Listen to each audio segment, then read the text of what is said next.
আসসালামু আলাইকুম সবাইকে। দেখতে দেখতে তো রমজান মাস চলেই গেল।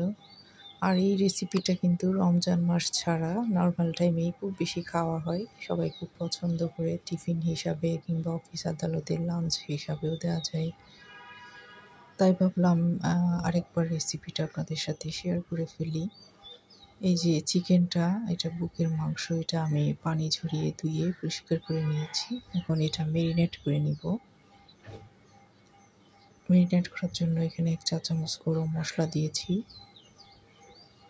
মরিচের গুঁড়া দিয়েছি 1 চা চামচ, লবণ দিয়েছি স্বাদ মতো। খুব সিম্পলভাবে আমি এই জিনিসটা করতেছি। আদা রসুন দিয়েছি 1 টেবিল চামচ,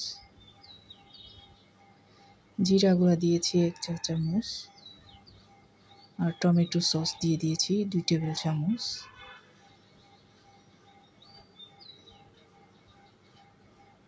এরপরে ভিনেগার দিয়ে দিচ্ছি 1 চা চামচ। আসলে এইভাবে করে আপনারা এই ম্যারিনেট করে রাখবেন ঘন্টা খানেক, অথবা আগের দিন করে সারা রাত নর্মাল ফ্রিজে রেখে দিলে আরও বেশি ভালো হয়। সাথে 1 টেবিল চামচ টক দই আর সরিষার তেল থাকলে 1 টেবিল চামচ সরিষার তেল দেবেন। আমি আসলে একবার এক এক রকম করেই বানাই, যার কারণে আর কি টক দই আর সরিষার তেল দেওয়া হয়নি। অল্প তেলে আর কি এভাবে এপিট ওপিট করে গোল্ডেন করে ভেজে নিব। খুব বেশি হাই হিটে না, মিডিয়াম হিটে আস্তে আস্তে করে এই চিকেনগুলো ভেজে নিতে হবে। এগুলো ভেজে দেখা যায় যে কুচি করে আপনারা নর্মাল ফ্রিজে রেখেও কয়েকদিন রেসিপি করে খেতে পারেন, অথবা ডিপ ফ্রিজেও সংরক্ষণ করা যায়। হঠাৎ মন চাইলে বের করে করতে পারেন। আর এটা খুবই সহজ, স্টোর করতে হয় না, আসলে সাথে সাথেই করা যায়। যাই হোক, আমি এভাবে কুচি করে নিচ্ছি প্রথমে। আজকে আমি দুইভাবে করে একবারে দেখিয়ে দিব। প্রথমটা শর্মা ব্রেড।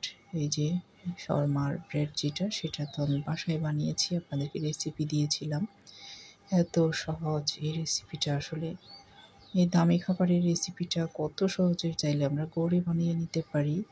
যাই হোক, মায়োনিজ স্প্রেড করে জাস্ট এভাবে একটু চিকেন, শসা আর পাতাকপি, গাজর, যার হাতের কাছে যেটা থাকবে, ক্যাপসিকাম, টমেটো সস, কাঁচামরিচ, পেঁয়াজ কুচি, যার হাতের কাছে যেটা থাকবে সেটা দিয়ে চাইলে আপনারা খুব মজা করে এটা পরিবেশন করতে পারেন। আর এটা কিন্তু একটা খেলেই পেট ভরে যায়, বড় বাচ্চা সবাই পছন্দ করে।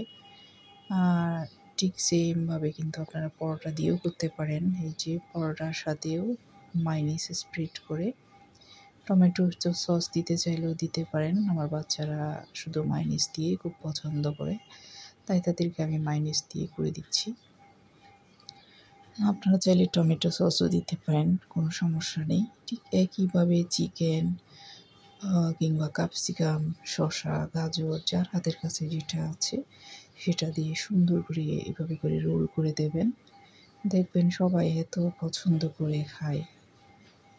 যেহেতু রমজান মাস চলেই যাচ্ছে, এই খাবারগুলো খুবই প্রয়োজনীয় হয়ে যাবে স্কুলের টিফিন কিংবা অফিস আদালতে লাঞ্চ বক্স হিসাবে দেওয়ার জন্য। তাই ভাবলাম আরেকবার রেসিপিটা শেয়ার করে ফেলি। আশা করি আপনাদের কাছে ভালো লাগবে। ভালো লাগলে লাইক কমেন্ট করে পাশে থাকবেন।